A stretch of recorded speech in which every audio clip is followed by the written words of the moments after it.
Hello साथियों, नमस्कार। आपके अपने YouTube channel DS Mishra official पर इस खास वीडियो के साथ आपका हार्दिक स्वागत है। और यह खास वीडियो संबंधित होगा वर्तमान शिक्षा विभाग के अपर मुख्य सचिव डॉक्टर एस सिद्धार्थ के विद्यालय निरीक्षण का होगा।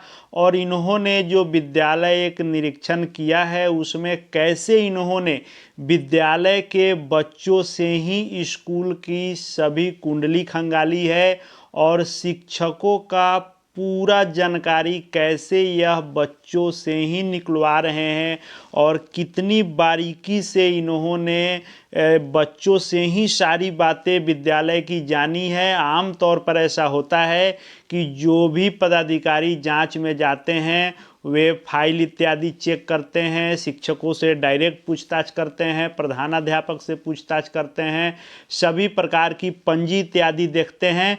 लेकिन सभी पदाधिकारियों का निरीक्षण करने का, अनुश्रवण करने का अपना अपना स्टाइल है।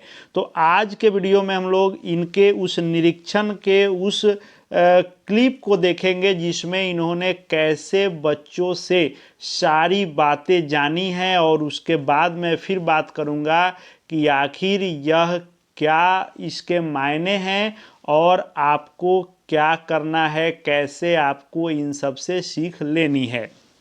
तो वीडियो महत्वपूर्ण होगा, अंत तक मेरे साथ बने रहेंगे। और यदि चैनल से अब तक नहीं जुड़े होंगे तो चैनल को सब्सक्राइब करके बेल आइकन को प्रेस कर लेंगे ताकि शिक्षा विभाग के हर वीडियो आप देखते रहें। आप जान रहे हैं कि अपर मुख्य सचिव का पद पहले भी शिक्षा विभाग में होता था। ऐसा नहीं है कि यह नया पद कोई बनाया गया है, लेकिन अपर मुख्य सचिव एसीएस का पद पूरी तरह से सुर्खियों में आया जब डॉक्टर एस सिद्धार्थ से पहले शिक्षा विभाग के माननीय अपर मुख्य सचिव के पाठक जी हुए थे। के पाठक के समय से ही शिक्षा विभाग का अपर मुख्य सचिव का पद जो है लाइमलाइट में आया और बिहार के हर बच्चा, नौजवान, वृद्ध, शिक्षित, अनपढ़ सभी के जुबान पर आ गया शिक्षा विभाग का एसीएस, शिक्षा विभाग के अपर मुख्य सचिव। लेकिन उनके जाने के बाद से के पाठक भी जितने दिन रहे उन्होंने सुर्खियां खूब बटोरी। उनके बाद जब डॉक्टर एस सिद्धार्थ ने कमान संभाला अपर मुख्य सचिव का तो ये भी कम सुर्खियों में नहीं है। हालांकि सभी पदाधिकारियों का काम करने का अपना अपना तरीका अलग अलग होता है और किस पदाधिकारी में क्या कमी है, क्या उनका वीकनेस है, इस पर हम लोग इस वीडियो में नहीं बात करेंगे। हर व्यक्ति का कुछ पॉजिटिव होता है तो कुछ निगेटिव होता है। के पाठक जी का भी कुछ चीज़ें अच्छी थी तो कुछ चीज़ें जो है खराब थी। इनकी भी कुछ चीज़ें अच्छी हो सकती हैं, कुछ चीज़ें खराब हो सकती हैं, लेकिन काम करने का तरीका सबका अपना अलग अलग होता है और ये अपने तरीके से निरीक्षण अनुश्रवण करते हैं। तो आइए इस वीडियो को हम लोग देखते हैं जिसमें इन्होंने एक विद्यालय के निरीक्षण के दौरान प्रधानाध्यापक के कक्ष के सामने एकदम गेट पर ही 3 बच्चों से स्कूल की कैसे कुंडली खंगाली और बहुत ही सरल तरीके से कैसे इन्होंने, देखिएगा इस वीडियो में, कैसे इन्होंने आसान तरीके से विद्यालय के सभी चीज़ों को जानने का कोशिश किया है। पहले इस वीडियो को सुनिए, फिर इस पर हम लोग बात करते हैं। खाना कितना बजे बनता करता है?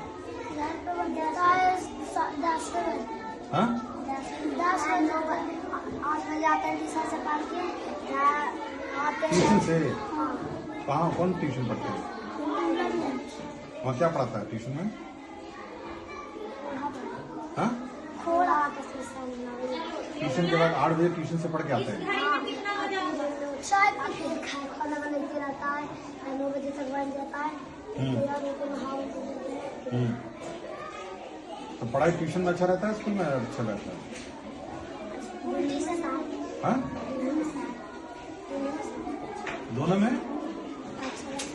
में अच्छा लगता है। तो ट्यूशन क्यों जाते हैं?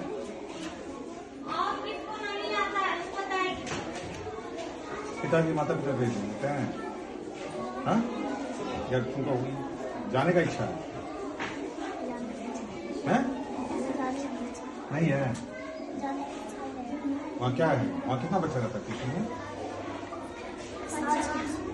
50 बोले कि 50 सवा के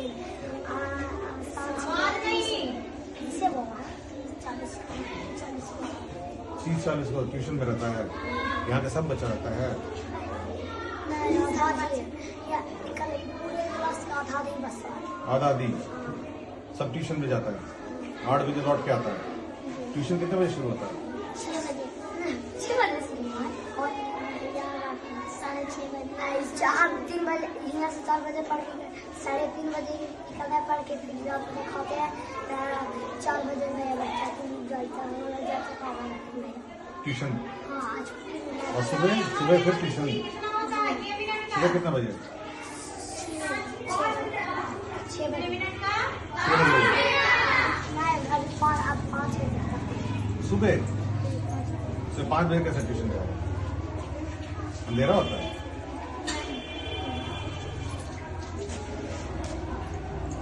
सुबह भी ट्यूशन तो शाम को भी ट्यूशन।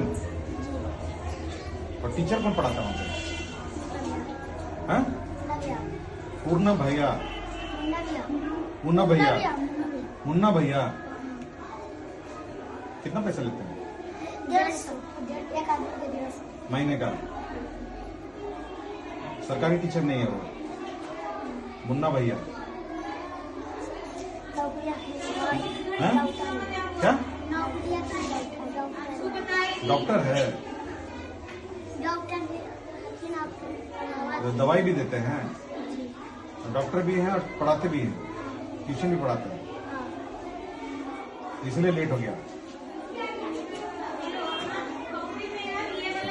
तो आपने जैसा कि इस वीडियो को देखा, इसमें इस विद्यालय के निरीक्षण के दौरान प्रधानाध्यापक के कक्ष के सामने खड़े होकर ये चाहते तो इस कक्ष में बैठकर भी सारी बातें पूछ सकते थे और सभी प्रकार के जांच कर सकते थे, लेकिन इन्होंने प्रधानाध्यापक के कक्ष में जाने के बजाय कैसे बच्चों से सारी चीज़ें पूछी हैं उस पर आपने ध्यान दिया होगा। तो इन्होंने ये भी शुरू में पूछ लिया कि एमडीएम कब बनता है, यानी खाना बनने का टाइमिंग क्या है स्कूल में, उससे भी अंदाज़ा इन्होंने लिया कि टाइमिंग से स्कूल चल रहा है कि नहीं, मध्याह्न भोजन समय से चल रहा है कि नहीं। उसके बाद बच्चों के स्कूल आने का टाइमिंग पूछा कि आप लेट क्यों आए, तो उन्होंने ट्यूशन का जिक्र किया। तो फिर इन्होंने ट्यूशन के बारे में पूरा डिटेल लिया कि ट्यूशन क्यों जाना पड़ता है, यानी बच्चे ये तो नहीं बता रहे हैं कि विद्यालय में पढ़ाई नहीं होती है इसलिए हम जा रहे हैं, तो बच्चों ने कहा नहीं दोनों जगह होती है पढ़ाई। यानी इन्होंने ये भी जानने का कोशिश किया कि ट्यूशन जाने का कारण क्या है, क्योंकि आप जान रहे हैं कि इन्होंने ट्यूशन पर कुछ दिन पहले रोक लगाया था और उस पर फिर हुआ कि स्कूल टाइमिंग के बाद लोग ट्यूशन कोचिंग चला सकते हैं, लेकिन जो सरकारी शिक्षक होंगे वे किसी भी समय में ट्यूशन कोचिंग नहीं चलाएंगे। उसका भी जिक्र इसमें आपने ध्यान दिया होगा तो सुना होगा। फिर इन्होंने ट्यूशन की टाइमिंग पूछी कि ट्यूशन की टाइमिंग क्या है, ताकि इनको स्पष्ट पता चल सके कि टाइमिंग, यदि स्कूल टाइमिंग है तो बच्चे इसका मतलब स्कूल नहीं आते होंगे, सिर्फ कोचिंग ट्यूशन करते होंगे। फिर इन्होंने ये भी पूछा कि ट्यूशन जाते हो तो पढ़ाई स्कूल में सरकारी जहाँ आए हो यहाँ अच्छा होता है कि ट्यूशन में होता है। फिर इन्होंने ये भी पूछा कि स्कूल के कितने बच्चे ट्यूशन में जाते हैं, क्या सभी बच्चे जा रहे हैं। फिर इन्होंने ये भी पूछा ट्यूशन पढ़ाता कौन है, क्या वह सरकारी शिक्षक है, यानी इन्होंने जो अपना नियम बनाया था कि सरकारी शिक्षक ट्यूशन नहीं पढ़ाएंगे, उसका भी फीडबैक इन्होंने लिया कि ट्यूशन पढ़ाता कौन है, क्या वह सरकारी शिक्षक है कि कोई और व्यक्ति है। यानी इन्होंने बच्चों से फीडबैक लिया, क्योंकि कोई भी व्यक्ति जो बड़ा व्यक्ति है वह अपने सूझबूझ से सवाल का उत्तर बहुत बारीकी से दे सकता है, बदल सकता है, या अन्य कर्मचारियों से पूछने पर भी वे लोग अपने हिसाब से जवाब उचित समुचित का निर्णय कर सकते हैं और दे सकते हैं। लेकिन बच्चे चूंकि भोले होते हैं और छोटे हैं, तो वे जो चीज़ें होगी वे पूरी ईमानदारी से 100% सही ही बताएंगे, क्योंकि उनको न किसी को ध्यान में है कि बचाना है, न उनको यह ध्यान में है कि गलत क्या है सही क्या है। उनको जो पता है वह बताएंगे। इसीलिए इन्होंने बच्चों से ही स्कूल की सारी गतिविधियों के बारे में जानकारी ले ली।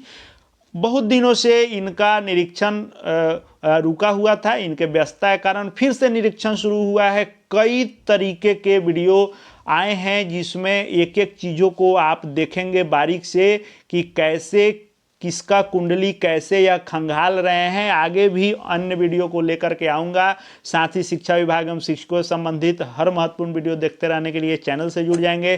चैनल को सब्सक्राइब करके बेल आइकन को प्रेस कर लेंगे। साथ ही साथ हमारे Telegram channel DS Mishra official से भी जुड़ जाएंगे, ताकि शिक्षा विभाग के हर लेटेस्ट अपडेट, न्यूज़, PDF इत्यादि आपको वहाँ मिलते रहेंगे। इस वीडियो को देखने के लिए आपका बहुत बहुत धन्यवाद।